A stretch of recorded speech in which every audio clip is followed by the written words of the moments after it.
There are moments in video game history, if it even has a history, where a game comes out and is more than just a game. It is an entire event or borderline political movement. That is what happened when Halo 3 was released to the world in September of 2007. Developed by Bungie and published as a console exclusive for Microsoft, this game was the sole reason for purchasing an Xbox 360. If it wasn't for Gears of War, Oblivion, or Call of Duty, then it was for Halo. If you click on this video, you already know this game is fantastic. In fact, I would say it set the standard for a game to be noted as a worthwhile purchase. Although I will only be showing footage from the campaign, Halo 3 included an amazing multiplayer experience. Not to mention a theater mode to play back your matches or even create your own movies. And of course an all-important Forge mode which gave you the ability to construct new maps and game modes. Honestly, when it released, Halo 3 was the complete package.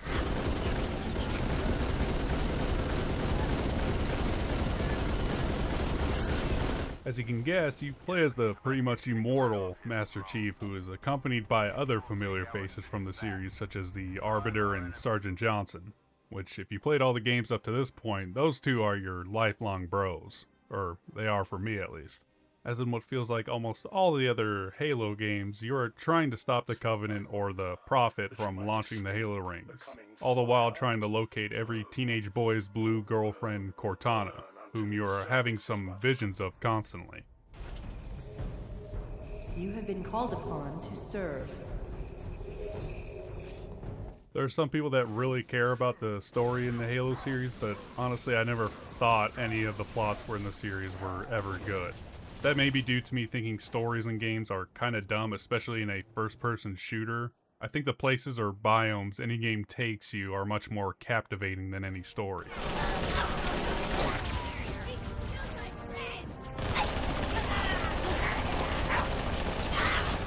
Like in Halo 2, dual wielding is carried over and sometimes feels overpowered as it was in that game. But unlike in the second game, the physics engine has been buffed up and seems to play an important role. For example, the gravity hammer, which feels like a different take on Half-Life 2's gravity gun.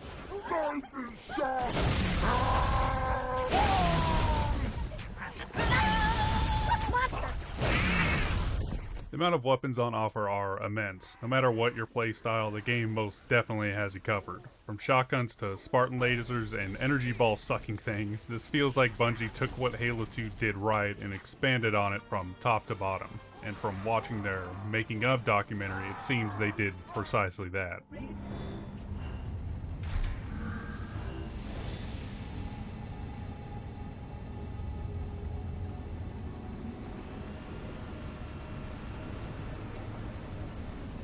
The vehicles like the Banshee and Warthog make a return, and new additions like the Brute's Chopper make their appearance.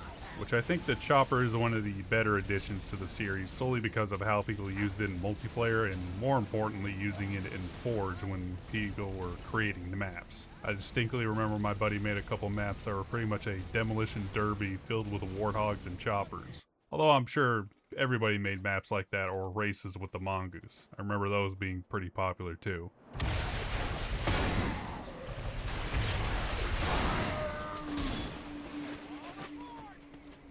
The sound effects for every piece of weaponry and machinery all have this distinct sound, so you know what weapon is being fired no matter the distance. While I don't think it's necessary for the campaign, this was essential for the multiplayer. Also, like the other Halo games, it sounds fantastic in surround sound. The sound mix makes full use of all 5 channels and will rock the house if you allow it to.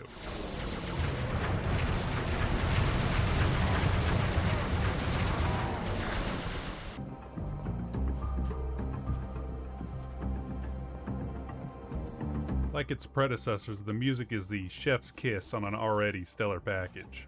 Probably like many others, the song titled One Final Effort, or just simply known as the Warthog Run song, is my personal favorite.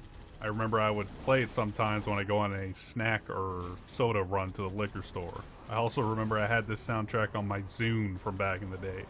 It's probably the only game soundtrack I had on that thing.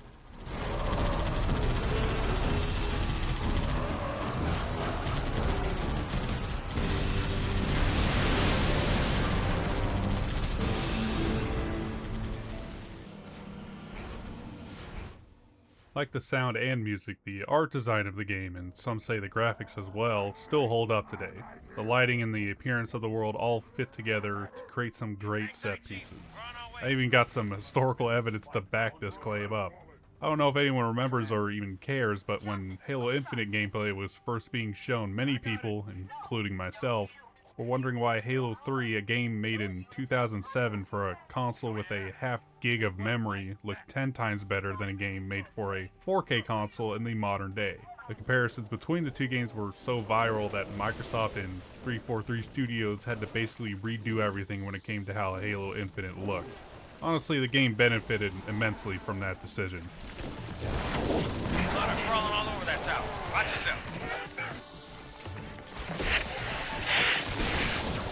I know a lot of people that like Halo or are in the Halo community like to bash on 343 or now Halo Studios, but I don't think that's entirely deserved.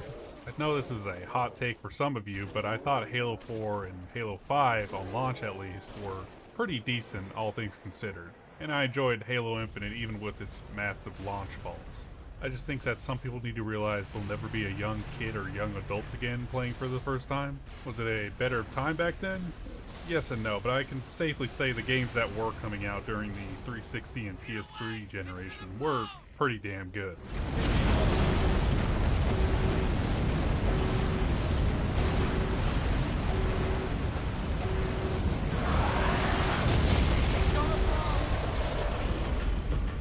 But back to the game in a somewhat more positive note.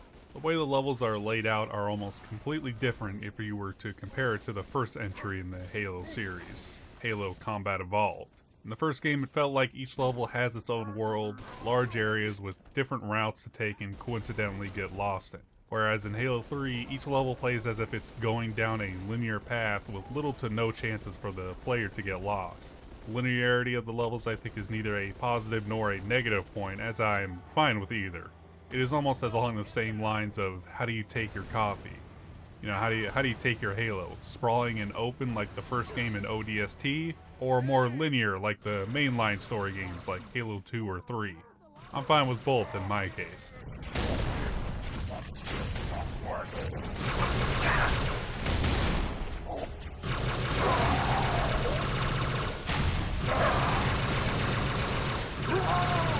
The Halo series may not be the genre-defining money-printing machine that it once was, but for people like me that played it when it was new and exciting, there was quite nothing like it on the market. From the fast and responsive single and multiplayer gameplay to the endless hours spent in Forge and Theater mode, Halo 3 will forever stand as a game that had everything any player could ever want, and more.